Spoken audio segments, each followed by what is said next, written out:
présidente de la Société française d'accompagnement et de soins palliatifs. Elle va nous parler des projets de loi qui sont en cours. Donc, nous sommes ravis de l'accueillir au nom du département des soins de support qui est dirigé par le docteur Nathalie Cohn, au nom, bien sûr, de l'institution présidée par Jean-Pierre Delors. Et cette conférence s'inscrit dans les travaux du comité de réflexion éthique de l'Oncopole Claudius Regaud. Et ce comité de réflexion éthique s'intéresse bien sûr aux questionnements amenés par les soignants de la structure. Je vous rappelle que n'importe quel soignant ou n'importe qui travaille dans l'Oncopole peut saisir le comité de réflexion éthique pour des questionnements qu'il aurait sur ses pratiques, etc. Mais le comité de réflexion éthique a également des projets de recherche. La plupart sont réalisés dans le département soins de support et nous avons une large partie de nos activités qui concernent la fin de vie, la mise en place potentielle, et on l'espère, de consultations avancées des soins. On a travaillé sur la sédation profonde et continue maintenue jusqu'au décès. Sur les directives anticipées, ça fait l'objet de la thèse de Roxane Delpech. Donc, on a le comité de réflexion éthique a aussi des projets sur des sujets qui nous tiennent en haleine de longues années. Donc, l'année dernière, on a fait une petite excursion sur la prise en charge des détenus dans notre structure. Et je vous invite à regarder nos conclusions, si ça vous intéresse, sur le site qui est maintenu par Marie Bourgouet, qui le maintient. Voilà. Voilà, donc merci beaucoup Claire d'être venue et de nous parler de ce sujet si intéressant pour l'institution et pour le comité de réflexion éthique. Merci. Je vais faire un petit mot. Ça. Merci beaucoup Bettina. À mon tour de dire juste 2-3 mots. Donc, je suis Lucie Sourza, je suis maître de conférence en droit public à l'Université Toulouse-Capitole, école de droit de Toulouse. J'ai travaillé avec Bettina et avec le docteur Cohn Hilary sur ce projet de conférence. Un projet qui est pluridisciplinaire parce que le monde du droit ne peut pas se passer du monde de la santé pour travailler sur ces sujets-là. Donc, juste quelques remerciements. Je vais répéter un peu ce que tu as dit, mais tout d'abord, je remercie chaleureusement le docteur Fourcade d'avoir accepté cette invitation. Elle nous fait l'honneur de sa présence, alors même que vous êtes très surchargé, très sollicité partout en France. Donc, merci infiniment pour votre présence. Je remercie évidemment les personnes qui ont travaillé à mes côtés sur ce projet. Donc, Bettina, bien évidemment, au nom du comité de réflexion éthique, le docteur Nathalie Cohn Hilary, qui représente l'IUCT Oncopole et le département des soins de support. Bien sûr, le professeur Delors aussi, je le remercie pour son accueil dans ce bel amphithéâtre que je découvre également aujourd'hui. Comme je le disais tout à l'heure, un projet, une discussion qui mêle différentes disciplines. Alors moi personnellement je suis là plutôt sur la partie juridique puisque je travaille depuis maintenant plusieurs années dans le cadre de ma fonction de chercheur sur ces questions-là.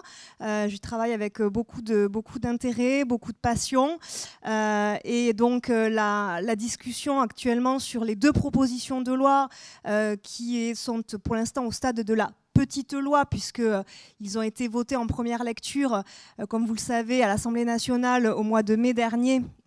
Donc je parle donc de la proposition de loi sur les soins palliatifs et d'accompagnement et la proposition de loi peut-être un peu plus polémique, pas peut-être, mais sûrement plus polémique que la première sur l'aide active à mourir. Donc 2 propositions de loi qui ensuite sont censées être votées, mais je dis bien censées au Sénat, mais au regard de l'instabilité politique actuelle, on ne sait pas quel va être le devenir de tout cela. Mais bon, bref, en tout cas, c'est dans les tuyaux et merci beaucoup, docteur Fourcade, de venir nous donner votre sentiment sur ce devenir de la prise en charge des soins en soins palliatifs et également de la question, bien sûr, de la fin de vie stricto sensu. Merci beaucoup et je vous cède définitivement donc le micro. Je vais me mettre en haut.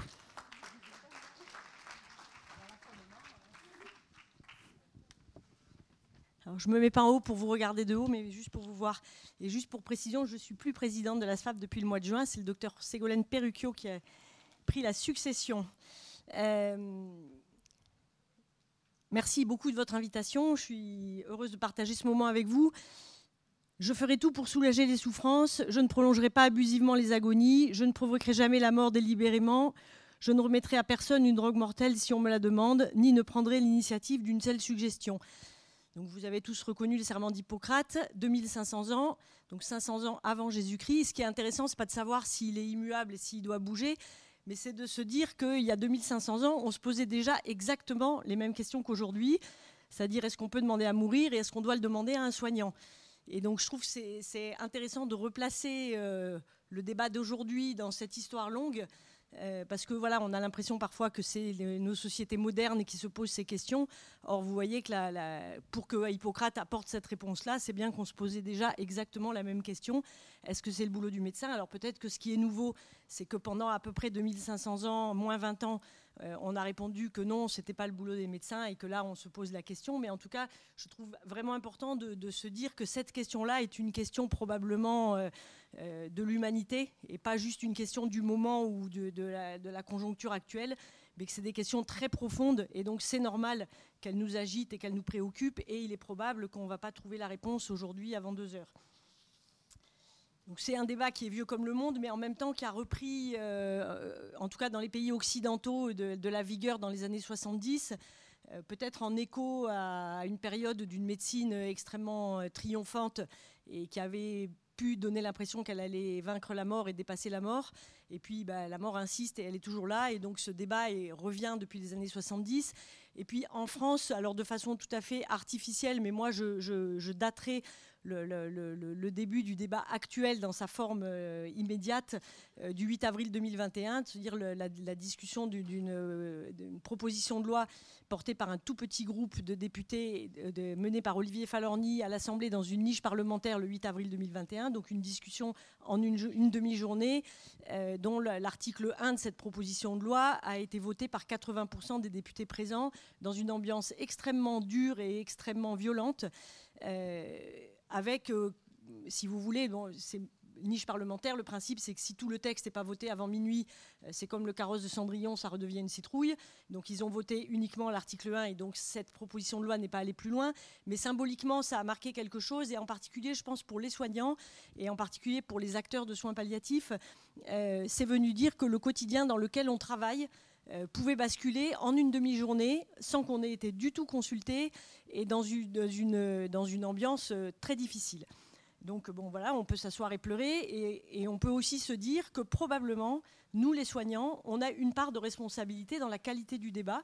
C'est-à-dire que si on trouve que le débat n'était pas à la hauteur des enjeux et de notre quotidien et de ce qui se joue dans notre quotidien, eh ben on doit aussi retrousser nos manches et se dire qu'on a quelque chose à dire dans ce débat, ce qui a conduit à prendre la parole. Et donc depuis, le sujet n'a pas quitté quasiment le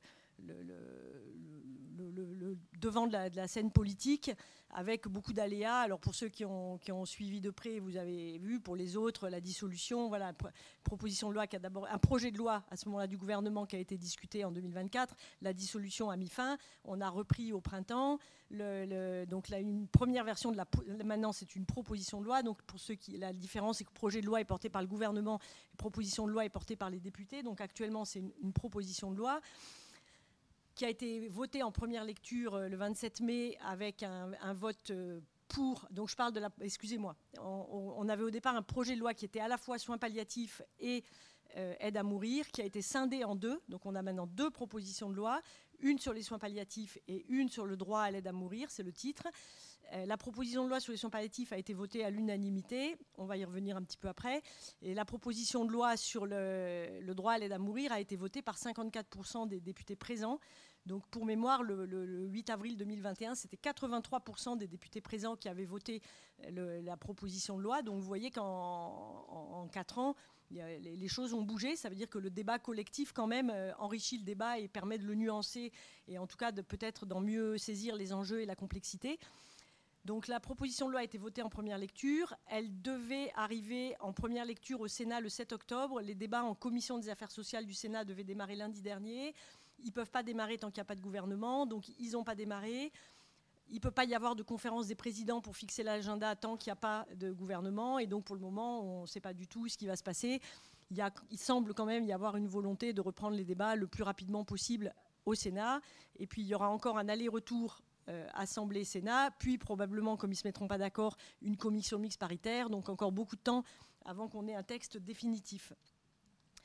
Donc aujourd'hui, à la date vraiment d'aujourd'hui, on a donc 2 propositions de loi, une sur les soins palliatifs, qui n'est pas révolutionnaire, on peut se le dire, hein, je crois, qui servait quand même pas mal d'alibi au 2e texte. Donc voilà, je trouve que ce qui est important et intéressant, c'est le fait qu'elle ait été votée à l'unanimité. Ça vient dire quelque chose. La dernière loi votée à l'unanimité, c'était la loi Leonetti en 2005. Donc c'est intéressant de voir que les soins palliatifs sont un sujet qui fait au moins l'unanimité des votes, à défaut de faire après l'unanimité de l'engagement réel pour les mettre en œuvre. Mais en tout cas, il y a là un sujet qui fait consensus dans notre société. Et donc, ce n'est pas si fréquent, ça mérite d'être remarqué.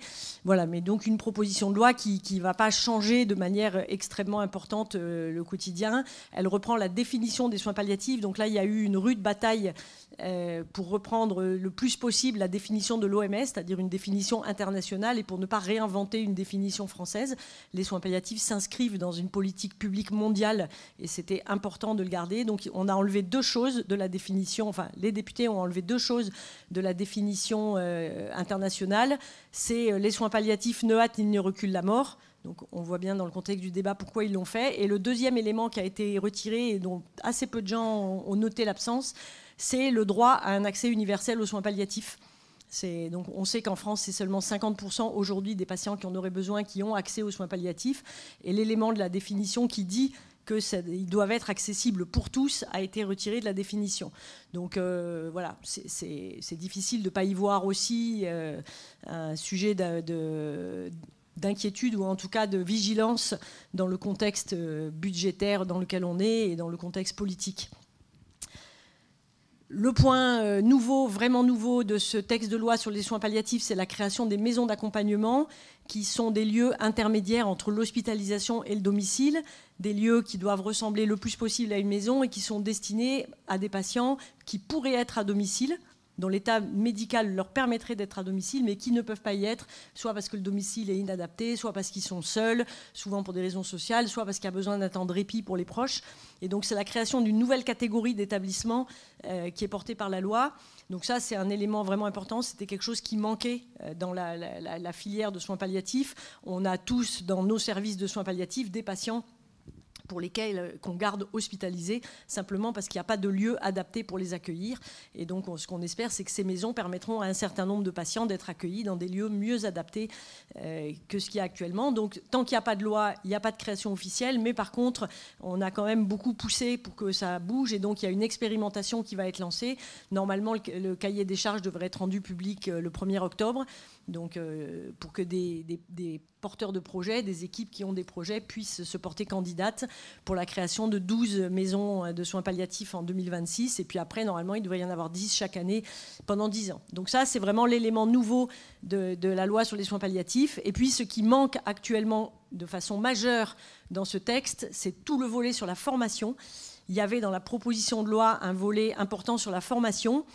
Et puis, au décours des débats, nuitamment, un soir, les députés ont voté un amendement créant un DES de soins palliatifs et aide à mourir.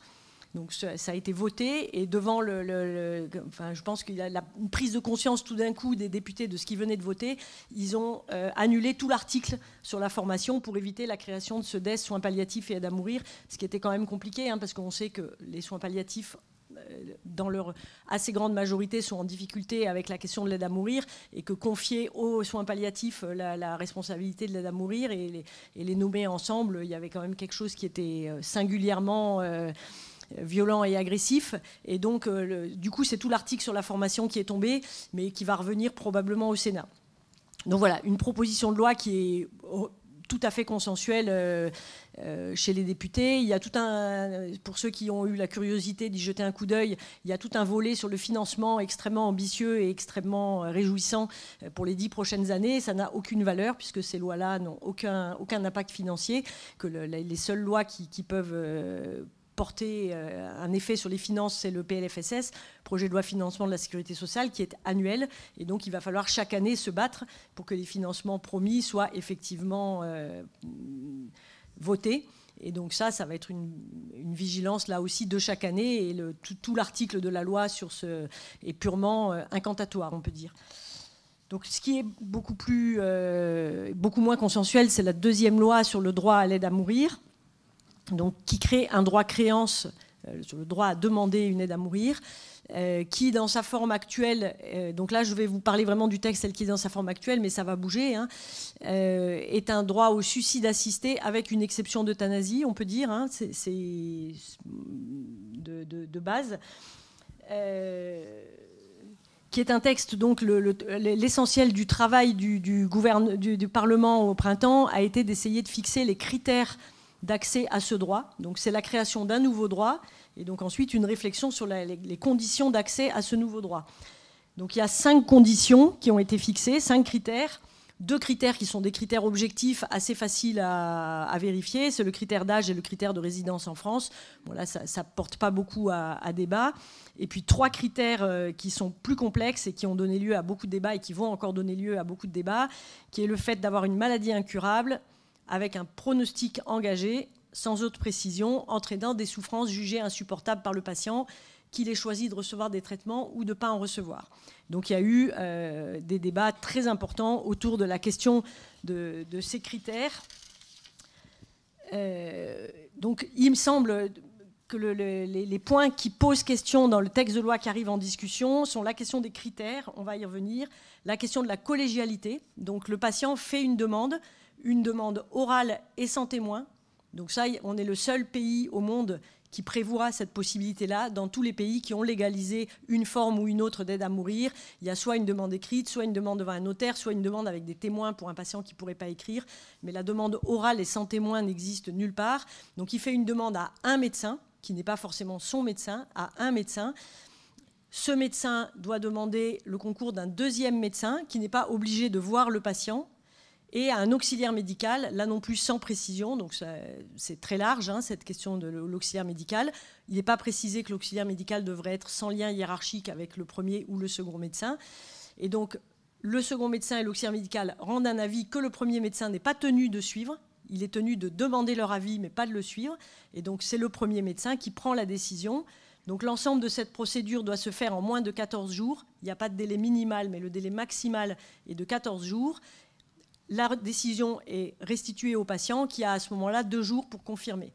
Voilà, donc c'est le délai tel qu'il a été voté dans le texte du mois de mai. Donc vous voyez, avec une notion de collégialité qui est quand même extrêmement restreinte par rapport à ce qu'on connaît déjà dans la loi, autour de la loi Claes-Leonetti et de la question des sédations profondes et continues, sur lesquelles la collégialité est fixée par la loi, et c'est une collégialité beaucoup plus large, hein.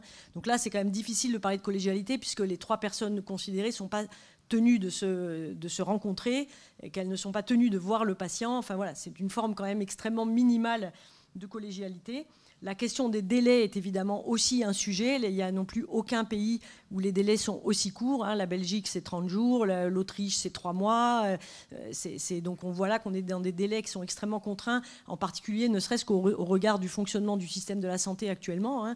C'est-à-dire voir 2 médecins dans un délai de 14 jours, quelle que soit leur spécialité actuellement, c'est quand même compliqué. Et si vous voulez voir un psychiatre, dans les 14 jours, c'est quand même un défi. Donc on est actuellement avec une proposition de loi dans un système où il est plus facile pour beaucoup de patients d'accéder éventuellement à une aide à mourir qu'à un médecin et à des soins.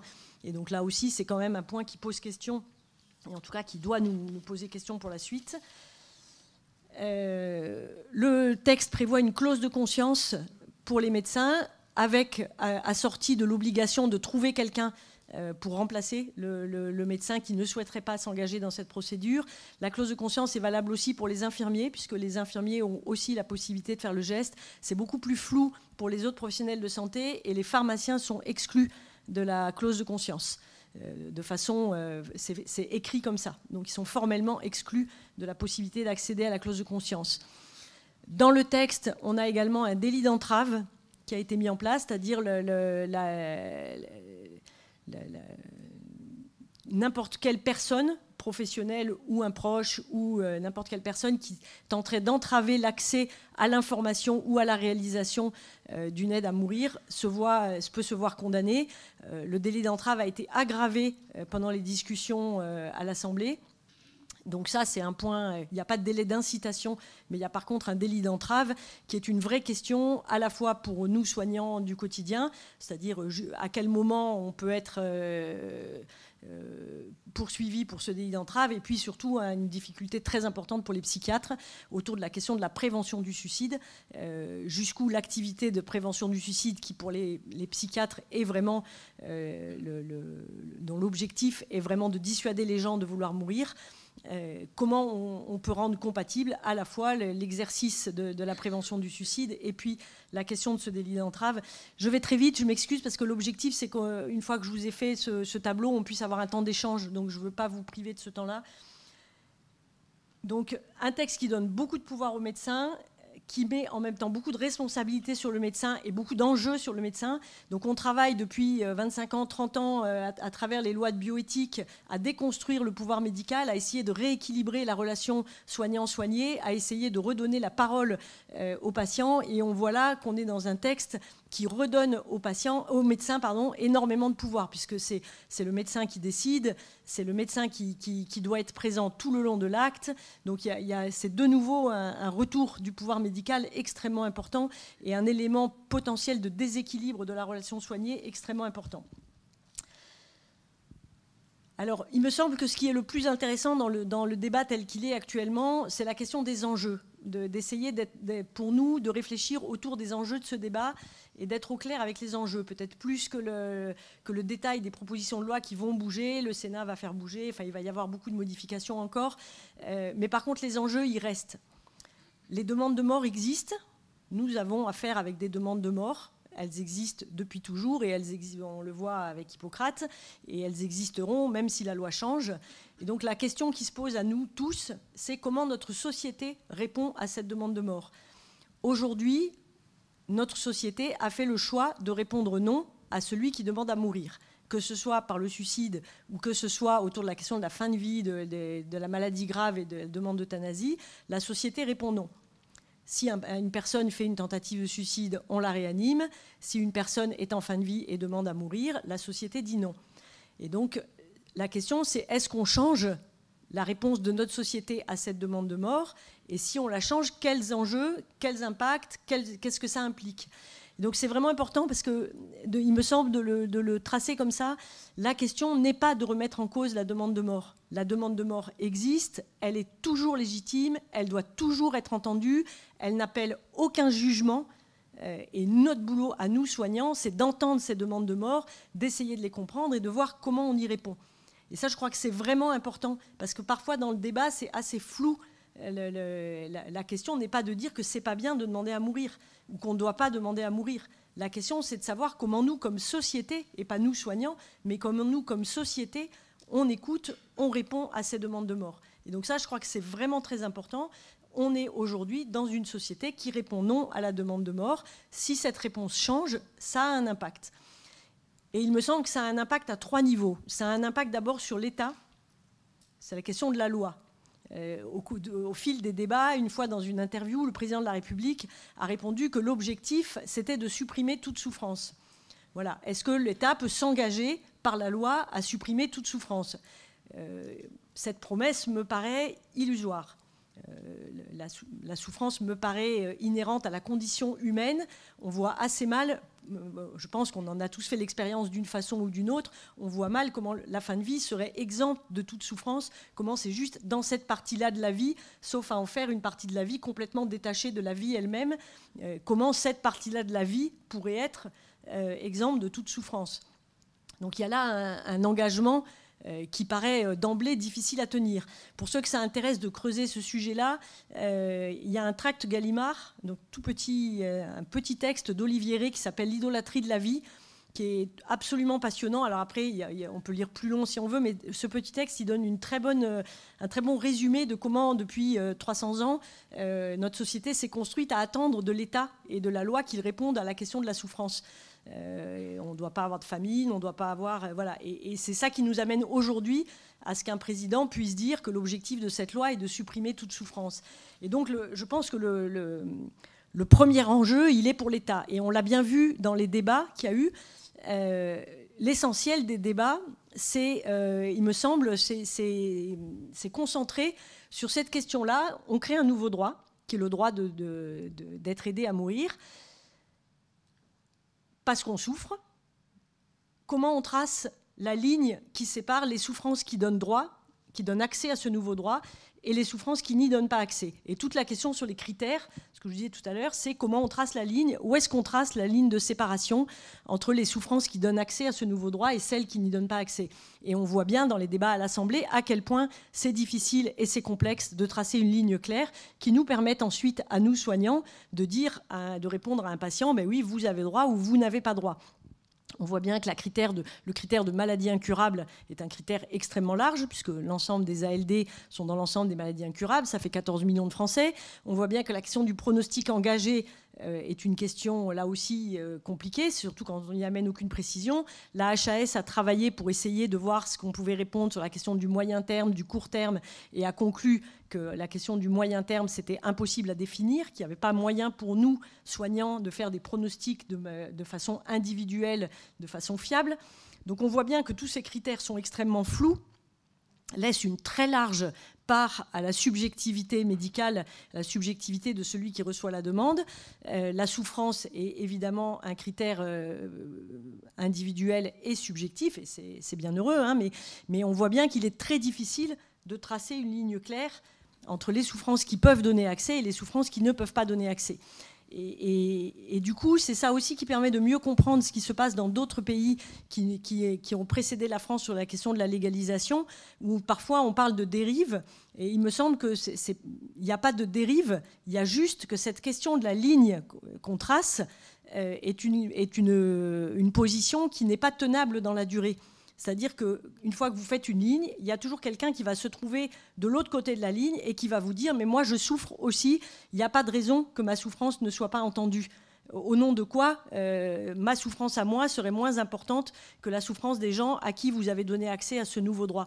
Et donc cette ligne se déplace inexorablement. Et donc le seul terme, il me semble, qu'on puisse voir au bout de cette réflexion est qu'à un moment, le seul critère est la souffrance décrite par la personne, sans autre critère possible, soutenable, ou en tout cas durable, d'autre que le critère individuel « je souffre, je demande à mourir ». Nous qui sommes confrontés à des demandes de mort dans notre quotidien, on voit bien à quel point c'est complexe, parce que cette demande de mort est complexe et ambivalente, et souvent mouvante, et souvent fluctuante. Donc comment on répond, à quel moment on répond. Mais ça conduit beaucoup d'États autour de nous à être dans des questions d'une extrême complexité autour de cette question des critères et de l'endroit où on met la ligne de démarcation. Donc les pays du Benelux qui ont légalisé depuis 20 ans avancent dans ces critères-là progressivement, enfin en tout cas dans cette réflexion-là. Le Canada qui a légalisé en 2016 l'euthanasie avance beaucoup plus vite. Donc il y a une forme pour nous, en tout cas, quand on regarde l'expérience canadienne, ça projette en tout cas dans tous ces questionnements qui sont à venir devant nous. Par exemple, les Canadiens viennent de légaliser le 31 octobre dernier, donc il y a maintenant presque un an, la possibilité de l'euthanasie sur directive anticipée. C'est possible aussi en Hollande. Dans ces deux pays, donc c'est la possibilité pour quelqu'un qui perd sa capacité cognitive au moment de l'euthanasie de pouvoir dire avant dans ces directives anticipées, si je perds mes compétences, je veux être euthanasié. Donc c'est la possibilité pour chaque personne d'écrire si je ne reconnais plus mes enfants, si je suis en situation de dépendance physique, à ce moment-là, je souhaite être euthanasié. La question qui se pose du coup pour les soignants, qui sont des questions d'une infinie complexité, est la question de savoir à quel moment, pour ces patients-là, on décide que c'est le bon moment. Qui décide, à quel moment et qu'est-ce qu'on fait? Donc c'est un débat qui est actuellement en cours et en Hollande et au Canada. Qu'est-ce qu'on fait du patient qui ne veut pas être aidé à mourir au moment où on a décidé que les critères qu'il avait remplis dans sa demande anticipée sont remplis, mais qui, parce que ses facultés cognitives ont changé, à ce moment-là, ne veut plus se laisser euthanasier. Donc les Canadiens, comme les Hollandais, ont débattu sur la question de savoir si on pouvait attacher les patients pour les euthanasier, ont tranché que non, et donc ont tranché sur une sédation. Et donc, on sédate les patients avant de les euthanasier quand ils ne se laissent pas faire. Mais vous voyez les questions que ouvrent ces débats, qui sont des questions qu'on n'envisage pas toujours au début, où on est dans l'idée qu'on va répondre à quelques situations et que ça va être relativement simple. Et puis, comment le tracé de cette ligne, quand elle se déplace, ouvre un champ vertigineux de réflexion et de questionnement. Les psychiatres hollandais viennent d'écrire à leur gouvernement pour demander un moratoire sur les euthanasies des jeunes de moins de 30 ans, parce qu'ils sont confrontés à un nombre très important de demandes de jeunes, en particulier de jeunes femmes en situation de dépression et d'anorexie, qui demandent l'euthanasie et qui l'obtiennent. Et donc, ils demandent un moratoire sur ces euthanasies-là pour réfléchir à la façon d'accompagner ces demandes. Donc voilà, on voit s'ouvrir un champ de questionnement quand même gigantesque. Les Canadiens viennent de lancer un travail de recherche, un très gros consortium de recherche. Ils ont voté la loi il y a 8 ans avec une étude d'impact qui prévoyait moins de 200 euthanasies par an. Il y en a eu 15 000 l'année dernière. Et donc, pour essayer de comprendre qu'est-ce qui fait qu'ils sont si loin de ce qu'ils avaient imaginé en 2016. Donc, voilà. C'est pour vous dire que ce débat-là, la question pour l'État, l'enjeu pour l'État et pour le Parlement qui légifère de tenter de répondre à ces questions, de tenter de dessiner la ligne qui sépare et de tenter de voir où ça nous amène, est un enjeu extrêmement complexe. Après, l'enjeu pour l'État, il me semble que l'enjeu de cette question-là, de cette réflexion autour de cette question, est aussi un enjeu pour l'ensemble de notre société.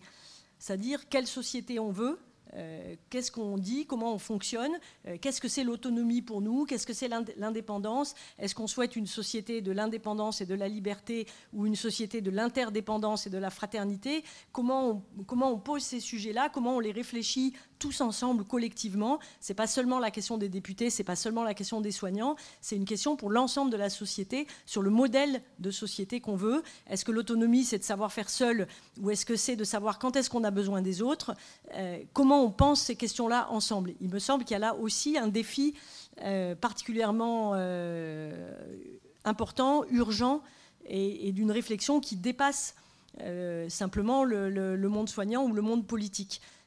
Il est vraiment question de quel modèle de société. On voit qu'aujourd'hui, 30% des Canadiens sont favorables à l'euthanasie pour les SDF.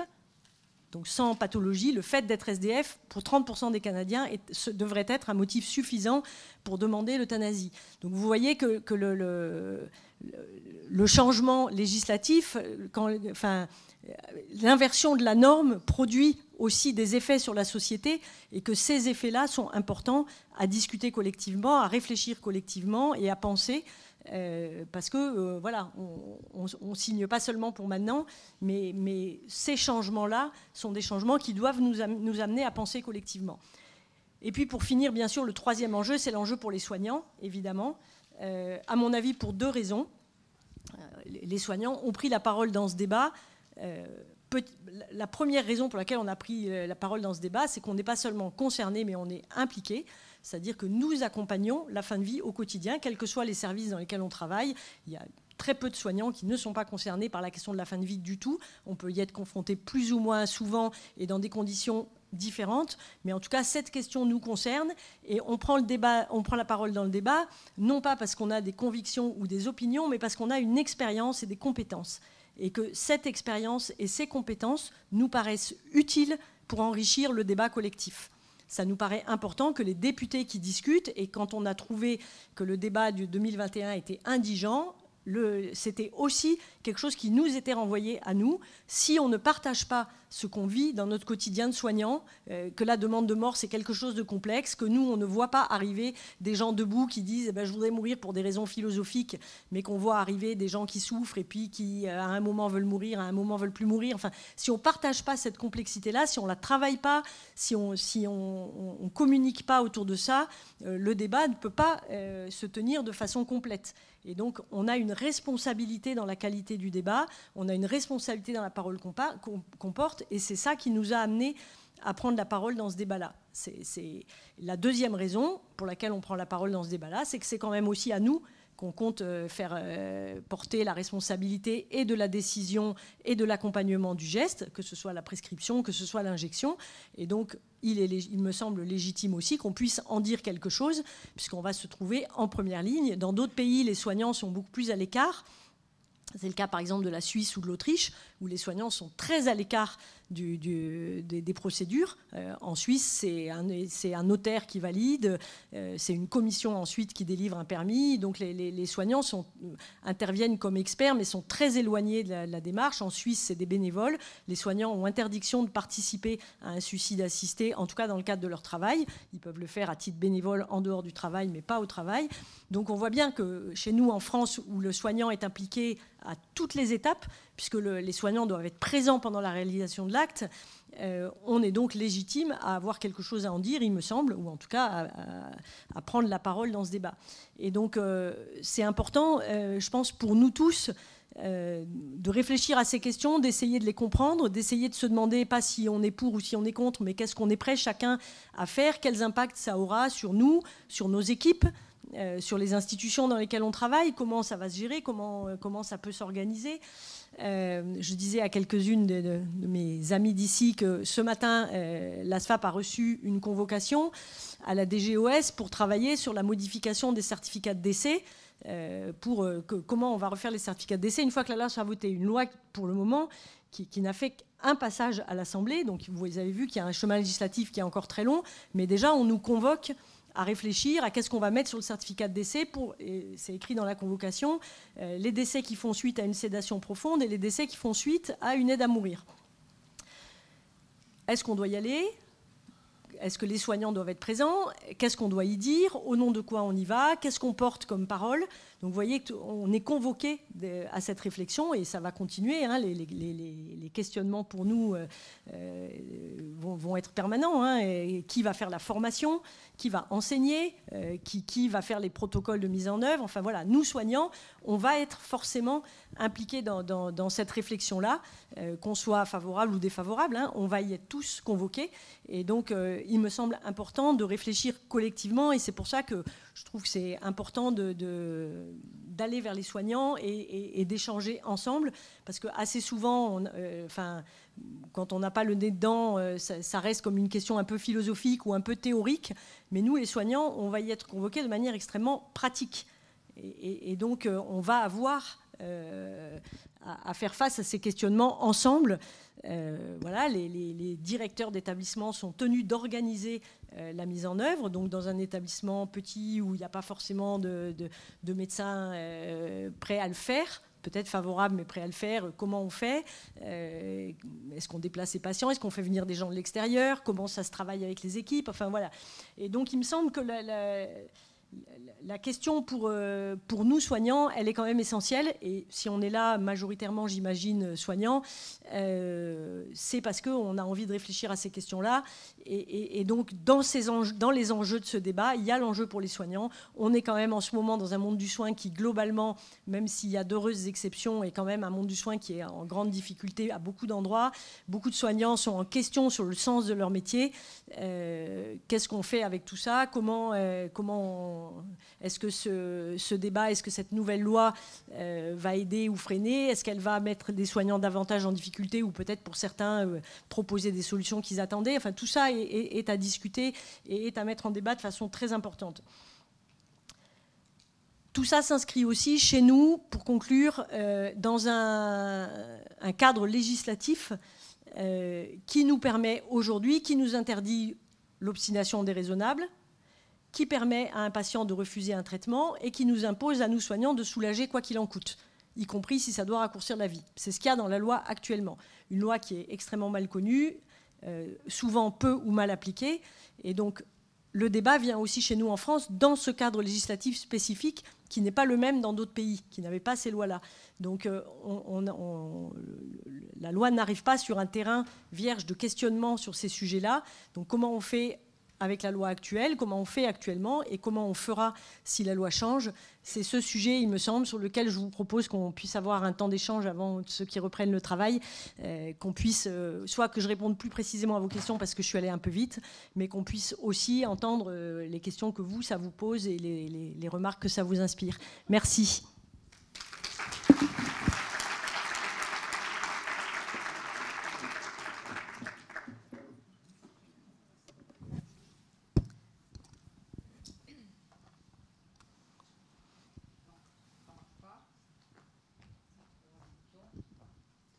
Merci beaucoup Claire pour cette présentation menée tambour battant mais ô combien passionnante.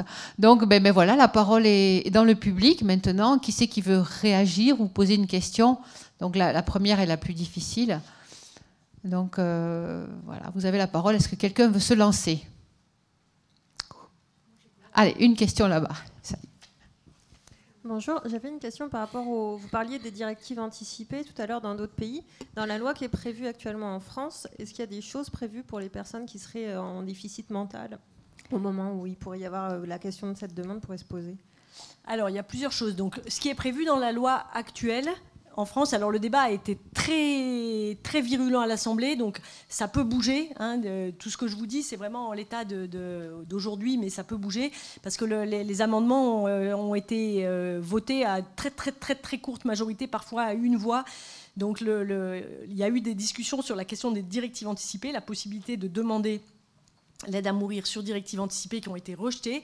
Donc le projet de loi actuel prévoit que la personne puisse être en état de demander, qu'elle puisse faire la demande. Par contre, tous les amendements qui visaient à réfléchir à cette question du consentement, parce que là aussi, on a fait des réunions au ministère où on nous a dit, voilà, c'est uniquement pour les personnes qui sont en capacité de consentir, comme si le consentement était quelque chose de on-off, on l'a ou on l'a pas. Or nous, on sait bien tous dans notre pratique à quel point le consentement est quelque chose de compliqué, comment il peut être fluctuant là aussi, comment les capacités cognitives peuvent être altérées sans être supprimées.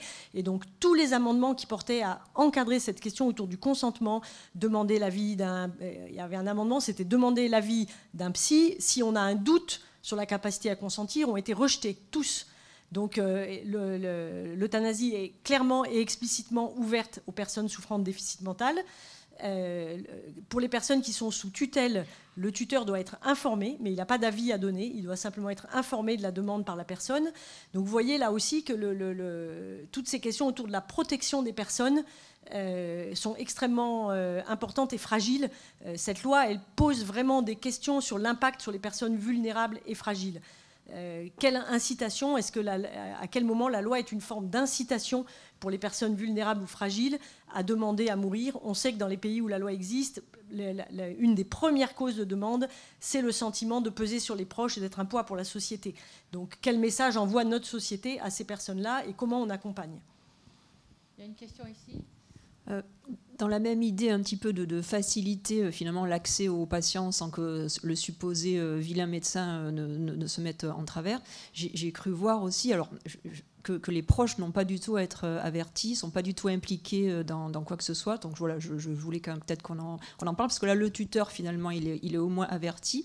Après je dis pas que les proches ont le droit de se mettre en travers, c'est pas aussi simple, mais le patient qui va en catimini faire une demande à un médecin, tu l'as très bien dit, en quelques jours l'affaire peut être entendue et personne n'a à être prévenu de quoi que ce soit. Absolument. Absolument. Or là aussi, ce qui est intéressant et je trouve questionnant, c'est que dans les pays qui ont légalisé ces pratiques depuis longtemps, en particulier les pays du Benelux, il n'y a aucun travaux de recherche, aucune publication sur l'impact sur les proches, sur l'impact sur les soignants. On ne sait rien, comme si c'était un grand trou. C'est rare des sujets qui ne donnent lieu à aucun travaux de recherche, à aucune, et donc on n'a pas d'éléments du tout pour savoir qu'est-ce que ça produit sur le long terme. Et donc non, les proches n'ont pas. Et là, ça a été un débat assez clair hein, pour les députés, c'est-à-dire que les soignants n'ont rien à dire. C'est-à-dire qu'il me semble, alors là c'est un avis vraiment dont j'assume la totale subjectivité, mais il me semble que ce débat a lieu dans une fiction complète de l'individu libre et autonome qui décide pour lui-même sans dépendre de personne. Or, voilà, on est dans une société d'interdépendance, on est tous reliés, nous sommes des individus de relation, et l'idée qu'on peut demander tout seul sans être influencé par personne, sans que personne fasse pression et sans avoir besoin de personne, me paraît de l'ordre de la fiction. Et il me semble que beaucoup de réflexions ont été menées autour de cette fiction-là, avec l'idée qu'on a besoin de personne. Et cette question des proches est évidemment une question extrêmement importante quand on voit comment c'est compliqué au quotidien. Je continue avec la question, parce que tu es allé vite, la question de l'absence totale de possibilité de recours. Oui. C'est quand même... après, c'est toujours pareil, hein, c'est pour ne pas... entraver, prenons le mot qui est utilisé, pour ne pas entraver le mécanisme en fait, mais donc il n'y a absolument personne, même le procureur de la République, etc., qui ne peut se mettre en travers de la décision du patient validée par le médecin. Donc le seul qui peut faire recours, c'est le patient. C'est le patient lui-même. Donc c'est la seule possibilité de recours dans le texte. Tu fais bien de m'inciter à préciser le texte. Un autre élément intéressant du texte, c'est que le geste est possible dans le lieu choisi par le patient. Donc ils ont exclu, là, c'était pas exclu précédemment, mais ils ont exclu là l'espace public, mais pas les lieux publics. Donc le centre commercial, la poste, le hall de la mairie, le hall de l'oncopole, si le patient choisit, voilà, c'est lui qui décide. Donc on voit bien à quel point il y a, enfin voilà, en fait, je crois que le débat de fond qui n'a pas vraiment été posé, et peut-être c'est aussi à nous dans les étapes suivantes de le poser plus clairement. Il y a eu un débat à l'Assemblée entre deux positions. Il y a des gens qui demandent une solution pour des situations exceptionnelles de souffrance non soulagées sur lesquelles actuellement on est en difficulté. Et puis, il y a des parlementaires qui demandent la création d'un nouveau droit, une nouvelle liberté qui doit être accessible au plus grand nombre le plus facilement possible.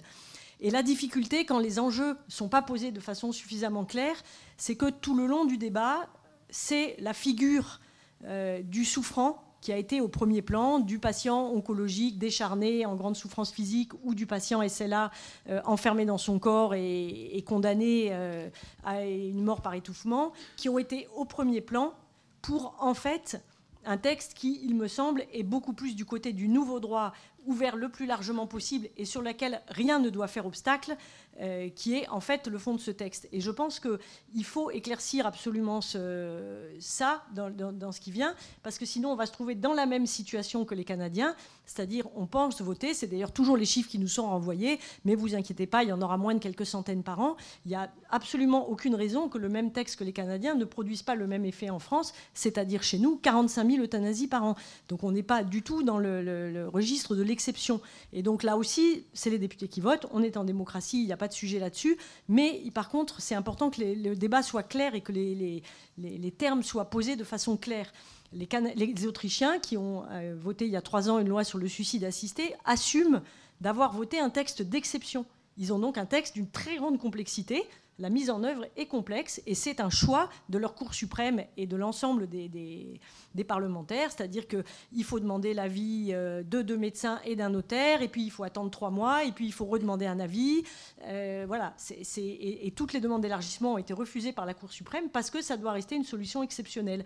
Donc en 3 ans, en Autriche, il y a eu 450 suicides assistés, enfin 450 doses de produits pour suicide assisté qui ont été délivrées. On ne sait pas combien ont été utilisées, mais bon, on peut penser probablement, en tout cas pas plus de 450, ce qui reste dans la question des quelques centaines, quand dans le même temps au Canada, je vous disais, les chiffres sont très différents. Donc est-ce qu'on crée un nouveau droit et dans ce cas-là, est-ce que ce droit doit être mis en œuvre par les soignants? Quelle est la place des soignants dans la mise en œuvre de ce droit pour tous? Ou est-ce qu'on cherche une situation une solution pour des situations exceptionnelles, auquel cas il est légitime de mettre des étapes avant d'y arriver, parce qu'on doit avoir cherché d'autres solutions avant d'en venir à cette dernière solution. Excuse-moi Virginie pour la réponse longue à la question courte. Donc, visiblement elle est contente. On va vous embêter un peu plus. Non, veux pas t'embêter, c'est juste Non, que ça ce matin, m'embête on a eu, je sais, mais ce matin, on a eu un très bon exposé sur finalement l'éthique, la collégialité, le dissensus, le consensus. Et finalement, dans la loi sur les soins palliatifs que tu as évoqué rapidement, parce que c'est pas le sujet et que effectivement est assez consensuel, j'ai cru voir qu'il était envisageable que la personne de confiance participe au débat de la concertation collégiale, ou quelque chose comme ça, à la demande du patient. Et enfin, je crois bien que c'est ça. Ça me laisse un peu perplexe quand même sur notre possibilité de ce fameux dissensus, pour moi indispensable, et que quelqu'un de proche du patient, non soignant, assiste à nos débats, à nos alternatives les plus précises, voire les plus terribles possibles. Enfin bref. Alors, sauf erreur de ma part, mais je peux me tromper parce que je ne connais pas malgré tout les textes par cœur. Je ne crois pas que ce soit dans la loi. Par contre, c'est dans les débats, ça c'est sûr. Il y a eu beaucoup de débats là-dessus. Il y a quand même, ce qui est intéressant, c'est que ce qu'on entend aussi dans ces débats, et qui est, enfin, je trouve douloureux, hein, comme soignante, pour moi, quand j'écoute ça, il y a beaucoup de choses qui sont douloureuses, mais ça en particulier, c'est qu'en fait, il y a quelque chose autour de la défiance vis-à-vis des soignants. Ça traduit, ces débats-là, l'idée que le soignant n'est pas quelqu'un qui veut le meilleur pour moi. J'y vois, alors là aussi c'est une position personnelle, mais je vous propose d'y réfléchir autour de la question des directives anticipées actuelles, hein, dans leur forme actuelle, qui trouvent assez peu d'écho quand même, malgré des campagnes répétées auprès des patients, parce que je crois que les directives anticipées sont, dans leur fondement, quelque part un outil de défiance. C'est-à-dire, parce que le médecin ou le soignant ne va pas vouloir le meilleur pour moi, il faut que j'écrive ce qui sera le meilleur pour moi, pour être sûr. Et je pense que pour beaucoup de patients, c'est très difficile d'imaginer que le soignant ne veut pas le meilleur pour moi. Et donc, c'est difficile d'écrire, parce qu'on a toujours envie que celui qui vous soigne veuille le meilleur. Et je trouve que pour nous, soignants, l'idée que le législateur puisse penser qu'on ne veut pas qu'on ne cherche pas le mieux pour les patients, ce doute sur la bonne foi. Enfin, moi, j'ai entendu beaucoup de fois, hein, qu'en soins palliatifs, tout ce qu'on veut, c'est faire souffrir les patients le plus longtemps possible. Voilà, cette idée qu'il n'y a pas un a priori, qu'on travaille ensemble en pluridisciplinarité et qu'on s'y tord les neurones à longueur de journée pour essayer de chercher ce qui est le mieux et de construire avec les patients et leurs proches des solutions acceptables par tous. C'est quand même aussi quelque chose qui nous renvoie, enfin, je veux dire, d'abord à une nécessaire humilité, mais aussi à quelque chose de douloureux. Et je pense qu'on a besoin, enfin, tu as complètement raison sur le fait que quoi qu'il arrive et quelle soit la loi, on aura besoin d'avoir des lieux où on peut parler aussi de nos difficultés à nous, de ce que ça nous fait à nous, tout ça, et de comment ça se confronte. Et c'est pas aux proches de porter ce que ça nous fait à nous. Mais par contre, on a besoin de pouvoir aussi dire que moi, je crois que la relation de soins est une relation qui a deux bouts et que c'est nécessaire. Il y a un patient d'un côté, mais il y a un soignant de l'autre, et que le soignant aussi est touché par la demande. Et moi, je suis frappée que dans ce débat, à aucun moment, on a su dire, peut-être nous soignants, d'abord ce que ça nous faisait, et puis le fait qu'au quotidien, on est confronté à la question de ces demandes de mort, ça nous touche, ça nous bouscule, c'est difficile, on cherche des solutions, et c'est compliqué, et on est en permanence sur un fil de crête, entre ne pas laisser une ligne de crête, entre ne pas laisser souffrir et ne pas faire mourir, que cette ligne de crête, elle est compliquée à tenir, et que dans chaque équipe, eh ben, ça bouge, ça crée du dissensus, ça crée du questionnement, et que ce questionnement-là est nécessaire. Et aujourd'hui, au quotidien, c'est nous qui portons le nom de la société. La société dit non à la demande de mort, et c'est nous qui portons ce nom. Quand on dit non à un patient, c'est assez rare qu'on le formule comme ça, mais parfois ça peut arriver, ou à des proches qui nous demandent il faut faites quelque chose, de dire bah non, c'est la loi, c'est nous qui portons ce nom. Si ce nom était intenable au quotidien, sauf à penser qu'on est tous des sadiques de la pire espèce, on devrait être en première ligne pour demander que la loi change. C'est nous qui devrions dire c'est intenable au quotidien, il faut faire bouger cette loi, c'est trop dur pour nous de porter le nom de la société. Or, une très grande part de soignants sont en première ligne pour dire attention, c'est tellement compliqué, si on fait bouger, on ouvre là quelque chose qui va rendre cette ligne de crête très difficile à tenir. Et donc je trouve que là aussi, il y a quelque chose qu'on doit renvoyer à la société. Nous portons le nom de la société, c'est pas nous qui avons voté la loi. On nous a dit qu'il fallait dire non à la demande de mort, qu'on soit psychiatre, qu'on soit réanimateur ou qu'on soit en soins palliatifs. Nous portons ce nom et nous ne sommes pas en première ligne pour dire il faut changer la loi, elle est intenable. On est en première ligne pour dire appliquons la loi actuelle, elle nous permet au quotidien, dans l'immense majorité des cas, de trouver des solutions. Il y a une question. Excusez-moi, pardon. Complètement d'accord avec comme vous le savez, beaucoup de choses et d'opinions que vous portez, mais je fais l'exercice de la controverse. Donc, les directives anticipées, juste un commentaire. Bettina pilote un travail universitaire sur les directives anticipées, pour dire les choses un peu rapidement, qui est la même chose que vous, mais on voit le miroir de ce que vous venez de dire. Quand les patients ont confiance dans leurs équipes médicales, les directives anticipées, ils n'y songent même pas. Alors je pense que ce sur quoi vous travaillez, ce que j'ai compris, c'est davantage sur les discussions anticipées. Non, alors justement, comme les directives anticipées ne servent à rien, ce à quoi on réfléchit, c'est sur la façon de structurer les discussions anticipées. Qui là sont un vrai instrument de confiance, de construction de la confiance. Je suis complètement d'accord. Et comme nous pensons, alors peut-être que c'est immodeste, mais c'est ce que nous renvoient nos patients, que ces discussions ont lieu.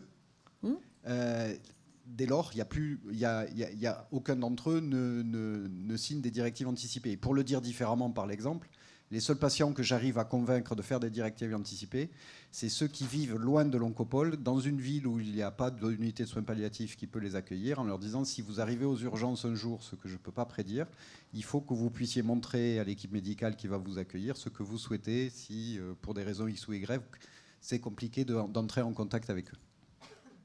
Bon, ça c'est une chose. L'autre chose, c'est complètement différent. Pardon, mon cas n'a pas de valeur, mais à titre d'exemple, ça fait pendant un quart de siècle, j'ai fait des consultations de phase 1. Donc des patients métastatiques, au-delà de toute ligne de traitement connue, qui venaient chercher un espoir en participant à la recherche sur le cobaye qui voulait bien être. Donc j'ai des centaines de fois entendu le fait qu'ils voulaient mourir aussi. Si je ne pouvais rien proposer, ils allaient demander de mourir. Et presque jamais, je n'ai entendu de patients qui est allé au-delà de cette demande, dès lors qu'on est arrivé à justement leur dire en confiance, réciproque, je ne vais pas vous abandonner de toute façon. OK. Mais, en 25 ans, il y a eu 3 Socrates. Je les ai dans ma tête. Alors, ils existaient vraiment. C'est-à-dire que, comme Socrate, ils pensaient de façon très libre. Ils avaient mis leur famille ou l'absence de famille à leur place. Et ils ont poursuivi une demande de suicide assisté. 2 d'entre eux se sont débrouillés tout seuls, dans leur coin. Et un, par chance, a été rattrapé par une évolution très rapide de sa maladie qui lui a permis de tenir sa position socratique et avoir une agonie de moins de 48 heures. Quand j'écoute le débat, à la fois public, mais aussi par les experts de philosophie, le fait que nous ne puissions pas donner de réponse collective à la position socratique nous met pour une part dans l'embarras, c'est-à-dire que c'est plus que du droit à mourir, et c'est forcément les soignants. Il y a peut-être quelques exceptions, comme vous l'avez dit, où le suicide assisté devrait peut-être être une option sur notre territoire. Ça nous éviterait peut-être une partie de la violence des débats à l'heure actuelle. C'est une question. Alors, si j'avais une réponse, ça serait trop facile, hein, mais moi aussi j'en ai 3 en 25 ans, donc mais il me semble, on est dans une vraie question de droit, peut-être là c'est plus Lucie qui serait à même de répondre mieux que moi, mais voilà, la loi elle est collective, elle ne fait pas l'individuel, elle fait le collectif, et ça c'est super important parce que dans les débats à l'Assemblée, chaque député a raconté la mort de sa mère ou celle de mais sauf que voilà, on ne cherche pas une solution à des situations singulières, la loi a un impact collectif, et ça c'est ce qu'on voit quand même très fort. Quand la loi change, ça fait changer, une fois que la norme change, il y a plein de choses qui bougent avec. Donc, c'est ce que je disais tout à l'heure. Est-ce qu'on est dans un débat pour trouver une solution à des situations singulières ? Il me semble, mais peut-être ça sera intéressant de confronter au droit, mais il me semble que peut-être un courrier au procureur les amenant à la compréhension dans des situations exceptionnelles aurait suffi. on voit bien que c'est pas tellement de ça qu'il est question dans le débat public. Ceux qui portent le souhait de voir évoluer la loi, ils veulent pas juste qu'on trouve une solution pour 3 situations par an. C'est vraiment la création d'un nouveau droit, une nouvelle liberté, c'est l'émancipation de l'être humain. Enfin, il y a une vraie question philosophique beaucoup plus profonde que ça et qui n'amène pas du tout aux mêmes enjeux. Mais parce qu'on n'a pas été clair sur la commande de départ, est-ce que je cherche une solution à 3 situations en 25 ans ou est-ce que je crée un nouveau droit qui doit être accessible à tous, forcément, les conséquences législatives ne sont absolument pas les mêmes. Et comme on met en avant ces 3 situations exceptionnelles, parce que quand même, finalement, dans l'opinion publique, je crois qu'assez peu de gens sont prêts à imaginer qu'on fasse 45 000 euthanasies par an en France, ce qui fait une toutes les 10 minutes, 365 jours par an. Voilà, si on amène ça, la majorité de gens vont dire, en fait, c'était peut-être pas ça qu'on voulait.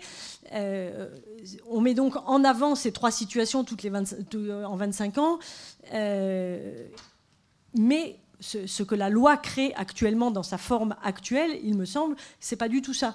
Et donc c'est ça qui est difficile, qui est compliqué à faire entendre et qui nécessite, il me semble, heureusement qu'il y a encore 2 allers-retours Assemblée-Sénat, pour essayer de faire entendre quelque chose de ce côté-là et de poser en tout cas le plus clairement possible et de continuer à réfléchir à ça, de poser clairement les enjeux de ce débat. Il me semble que c'est du côté des enjeux qu'on n'est pas clair.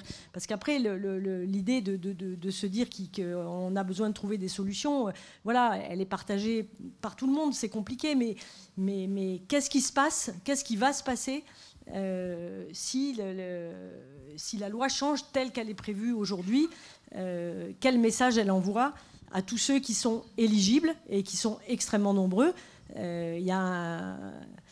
J'ai entendu une prise de parole d'un jeune atteint d'une myopathie de Duchenne qui a dit « Cette loi, elle est pour moi comme un pistolet qu'on pose sur ma table de nuit. » C'est-à-dire, voilà, quand il y a des moments où j'ai envie de mourir, on me dit c'est quand tu veux, on tire, quoi. Et je pense que voilà, il faut réfléchir à tout ça. Le comité de protection des personnes handicapées de l'ONU avait sollicité la France sur ce texte au mois d'août et vient de rendre un avis disant que pour lui ce texte devait être revu avec les personnes handicapées, qu'il y avait un risque d'eugénisme, de validisme et qu'en tout cas ce texte lui paraissait extrêmement problématique pour les droits des personnes handicapées. Donc voilà, on voit que c'est encore extrêmement complexe et que le débat n'est pas rentré dans, en tout cas peut-être pas encore suffisamment dans toute la complexité du sujet. Donc probablement le Sénat va y revenir, hein. On ne sait pas trop ce qui va se passer, mais voilà, il y a encore beaucoup de questions qui restent posées. Et sinon, je vais peut-être... Enfin, bon, non, vas-y, Lucie. Merci beaucoup. Juste 2 remarques dans la continuité de cet échange. Une première remarque de pur juriste. Moi, j'ai un peu Alors, d'ailleurs, je partage cette réflexion avec un de mes collègues qui est spécialiste de la bioéthique. Est-ce que finalement, c'est un vrai droit à l'aide active à mourir? Parce que concrètement, en fait, celui qui va décider, qui a, comme vous le disiez très bien, Claire, qui a ce pouvoir médical très fort, c'est le médecin qui va décider. Mais je me demande si on peut vraiment parler d'un droit subjectif, propre au patient. Est-ce que c'est un vrai droit? Voilà. Est-ce que c'est pas plutôt un pouvoir donné au médecin plutôt qu'un vrai droit détenu par la personne qui va solliciter, qui va dire « moi j'ai un droit à ». Oui, mais concrètement, vous avez un droit à, mais si en face de vous, le médecin dit non, ce n'est pas vraiment un droit subjectif propre à la personne. Donc je trouve qu'il y a un abus de langage, juridiquement parlant, bien évidemment. Il y a un abus de langage, voire même peut-être une forme d'hypocrisie dans cette notion de droit à l'aide active à mourir. Ça, c'est quelque chose qui m'intéresse. C'est très intéressant parce que c'était tout à fait ça pendant le débat, je trouve. C'est-à-dire qu'à la fois... Enfin, il y a l'idée qu'on va répondre à la demande de la population. Le dernier sondage du mois de septembre qui montre quand même qu'il y a seulement 8% des Français qui pensent que c'est un sujet prioritaire actuellement. Mais en tout cas, il y a de répondre à une demande et en même temps, à aucun moment de vouloir lâcher l'idée que c'est le médecin qui va être le patron. Parce qu'on aurait pu enlever les soignants. Hein. Il y a d'autres modèles juridiques dans lesquels on a enlevé les soignants. Mais là, il y a vraiment en France le souhait que ça reste du côté du soignant et en même temps de dire, et c'est pour ça qu'on a mis le délit d'entrave, c'est parce qu'à la fois on veut que ce soit le médecin, mais on veut qu'il... Enfin voilà, il y a une forme discussion avec qui aura le dessus entre le patient et le médecin. Voilà, donc je suis assez sceptique sur l'utilisation du mot droit. Voilà, déjà, alors tout le monde, beaucoup de gens se réjouissent en disant « Ah, super, un nouveau droit, etc. » Mais je ne suis pas sûre que ça soit vraiment un droit. Et en parallèle, il n'y a pas une loi sur le droit aux soins palliatifs. Hein. Exactement. Voilà, et c'est ça qui est... Alors, on essaye de rendre le droit aux soins palliatifs, d'en faire un droit opposable avec la mise en place dans ce texte d'un référé spécifique, donc un recours contentieux d'urgence pour faire exécuter ce droit d'accès aux soins palliatifs qui aujourd'hui n'est absolument pas finalement opposable à l'institution. Donc moi je suis très curieuse de savoir ce que cette action en référé va donner, parce que c'est bien de faire une action en référé, mais s'il n'y a pas les moyens humains et matériels pour satisfaire ce recours-là, ça me semble un peu, là encore, une forme d'hypocrisie. Bref. Et puis ma deuxième remarque, et je m'arrêterai là, c'est est-ce que donc, j'en prends des grosses pincettes, mais est-ce que ce droit à l'aide active à mourir ne va pas être finalement une forme d'alternative quand il n'y aura pas un droit effectif d'accès aux soins palliatifs? Et alors là, ça devient dramatique, c'est-à-dire que les personnes qui auraient aimé bénéficier d'une prise en charge palliative, faute de moyens humains, faute de moyens matériels pour les accueillir et leur faire bénéficier de cet accompagnement, et en désespoir de cause, on dit il n'y a plus qu'à... Voilà, il n'y a plus qu'à mettre en place une aide active à mourir. C'est une des vraies questions du débat. Est-ce qu'il y a un vrai choix? Est-ce que ce choix est réel? Il meurt chaque jour en France actuellement, c'est les chiffres de la Cour des comptes, 500 personnes qui n'ont pas eu accès aux soins palliatifs dont elles auraient eu besoin. Tous les jours, 500. Donc c'est pour faire un parallèle pour ceux que ça... L'année dernière, sur les chiffres officiels de la Belgique, il y a 100 Français qui sont partis en Belgique pour l'année. Et il y a tous les jours en France 500 personnes qui meurent sans avoir eu accès aux soins palliatifs. Et donc on voit bien que dans beaucoup d'endroits, dans les 20 départements où il n'y a pas d'unité de soins palliatifs, c'est-à-dire le lieu où on accueille les situations les plus complexes, les plus difficiles, on voit bien à quel point ce choix est illusoire et à quel point il sera plus facile d'avoir accès en 2 jours, puisque si le médecin est rapide, le délai de 14 jours, c'est seulement le temps d'avoir vu les médecins, mais en tout cas, ça peut être un minimum de 2 jours, accès à une aide à mourir, plutôt qu'à des soins palliatifs. Donc on voit bien là aussi que l'équilibre y est absolument pas. Voilà, et en plus, on peut s'interroger sur la question de nos fondements constitutionnels, finalement. Qu'est-ce que ce droit à l'aide active à mourir va entraîner vis-à-vis de nos droits qui sont dans notre bloc de constitutionnalité, c'est-à-dire la Constitution et son préambule, c'est-à-dire le droit à la protection de la santé, le droit à la dignité de la personne humaine, qui a une pleine valeur constitutionnelle. Voilà, il y a aussi toute une question juridique et constitutionnelle que tout cela va entraîner et qui méritera d'être étudié de manière très, très pointue à mon sens.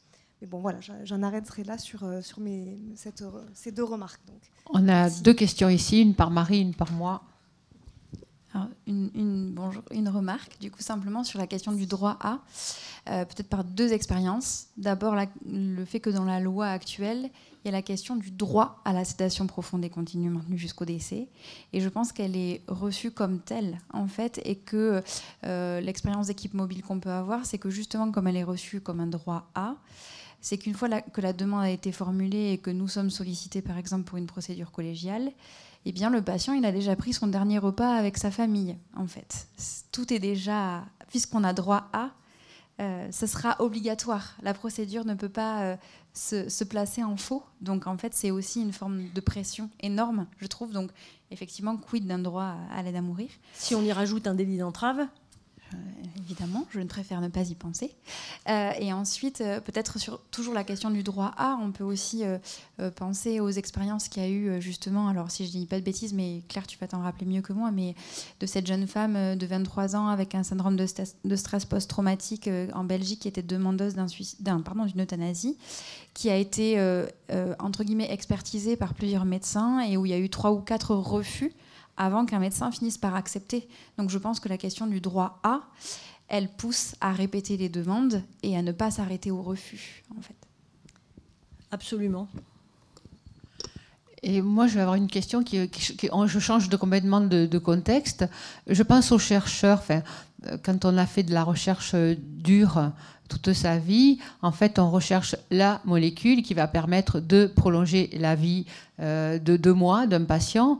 On n'a qu'à voir les essais cliniques qui sont proposés. Bon, tous les essais cliniques qu'on a examinés, des nouvelles molécules tous les jours arrivent. Certaines permettent de faire une rupture dans les traitements, donc ça c'est fantastique. Mais beaucoup de molécules, finalement, quand on regarde les courbes de survie, on augmente de 1 ou 2 mois. Donc quand il y aura... quel est l'intérêt pour un chercheur, je parle peut-être au nom d'un chercheur, quel est l'intérêt de passer sa vie à essayer de monter 2 mois de vie à quelqu'un si après il va nous dire « moi, je préfère mourir ». Ça me semble un peu curieux qu'on passe sa vie à essayer d'augmenter la vie de quelqu'un de 2 mois et alors que finalement c'est la même valeur que « non, je vais mourir ». Non, mais attends. C'est pas que ça pense pas assez aux chercheurs, mais ça va poser un problème au point de vue de l'industrie pharmaceutique. Est-ce que les industries pharmaceutiques seront enclins à faire des recherches aussi poussées ? Voilà, ils vont chercher les médicaments qui raccourcissent la vie, voilà, et non pas. Donc, je pense à tout un écosystème sur les prescriptions. Jusqu'où on va s'engager thérapeutiquement si finalement... Alors, de façon clinique, je pense suis méchante.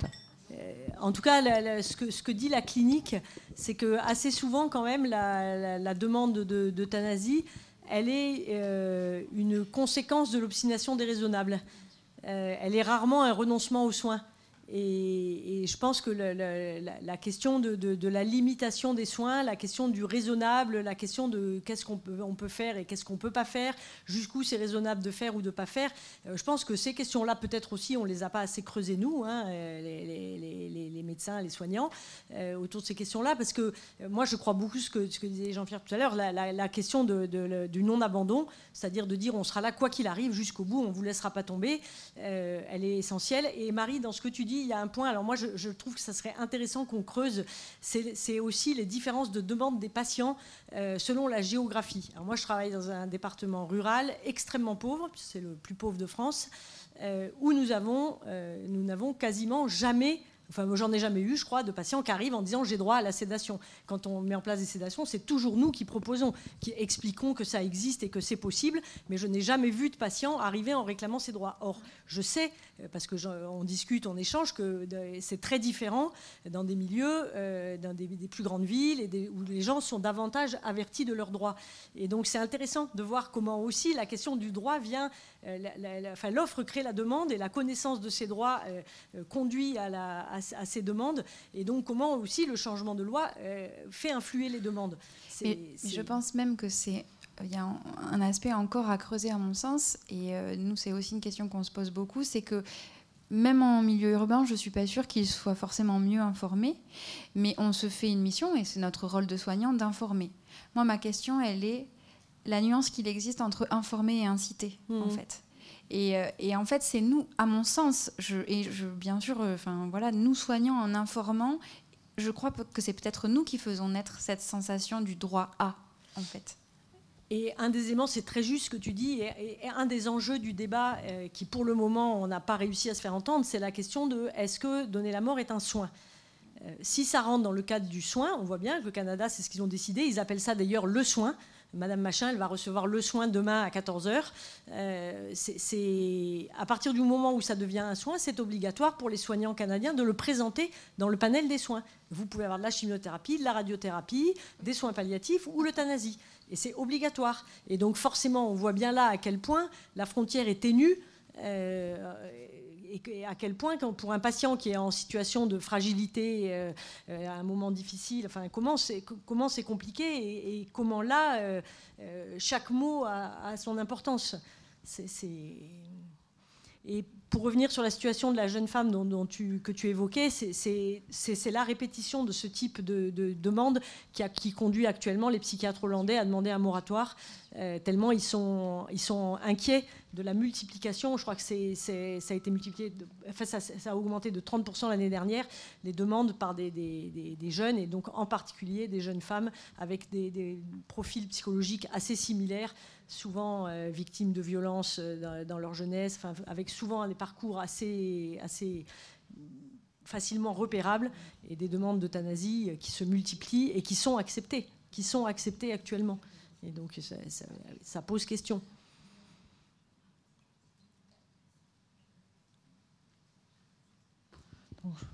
Qui veut le micro? On a atteint la sédation profonde. Qui veut s'exprimer? S'exprimer, poser une question, réagir.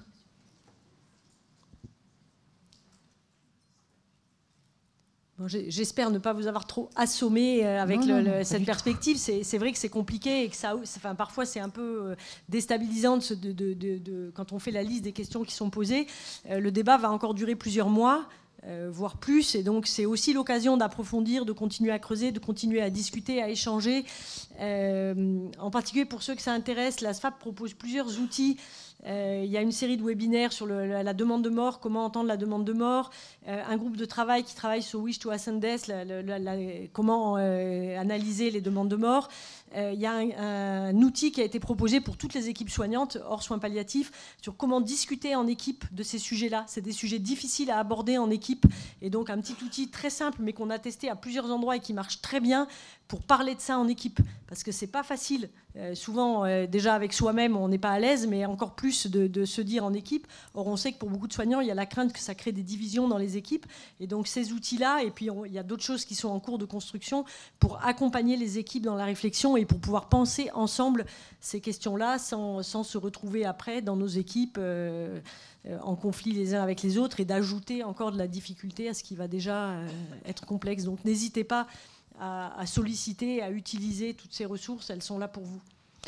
Et je crois qu'il y avait une annonce pour une pièce de théâtre. Lucie, si tu as le micro par là. Lucie, voilà, je crois que si vous êtes intéressé, on vous propose d'assister à une pièce de théâtre.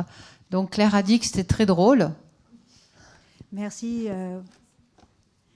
Merci de nous laisser l'occasion de parler de cette pièce de théâtre. Nous sommes les bénévoles d'accompagnement en soins palliatifs Être là, que vous voyez ici à l'Oncopole, mais aussi dans une douzaine d'autres établissements. Nous proposons une pièce de théâtre le 11 octobre, un one-man show, one-woman show, une seule en scène, intitulée « Qui arrosera les fleurs quand je ne serai plus là ?» L'idée, c'est d'aborder ce sujet avec le grand public d'une manière assez légère et avec humour pour faciliter l'expression et la communication sur ce sujet. Donc n'hésitez pas, on vous donne des flyers à la sortie, faites-le connaître, invitez vos amis et vos proches. Merci. Merci beaucoup. Donc Lucie, est-ce que tu veux donner le mot de la fin pour remercier notre oratrice? Oui, merci beaucoup. Merci une fois de plus infiniment au docteur Claire Fourcade d'être venu présenter tous ces enjeux absolument fondamentaux autour de l'évolution de notre future loi.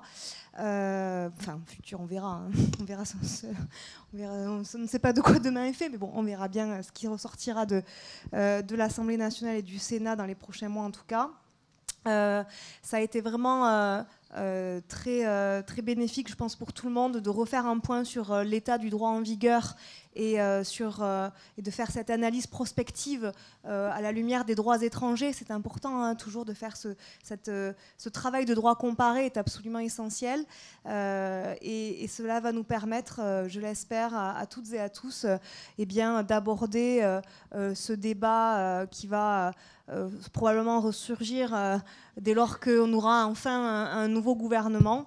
Voilà, ça va nous aider à comprendre un petit peu mieux et en notre qualité, non pas uniquement de scientifiques, mais aussi de citoyens, il semble nécessaire de faire ce travail de sensibilisation à la lumière de nos droits fondamentaux, tels que j'ai pu l'évoquer tout à l'heure. Donc merci infiniment, Madame Fourcade, d'avoir fait le déplacement jusqu'à nous. Vous êtes toujours très claire, très explicite, c'est toujours très compréhensible et merci beaucoup à vous.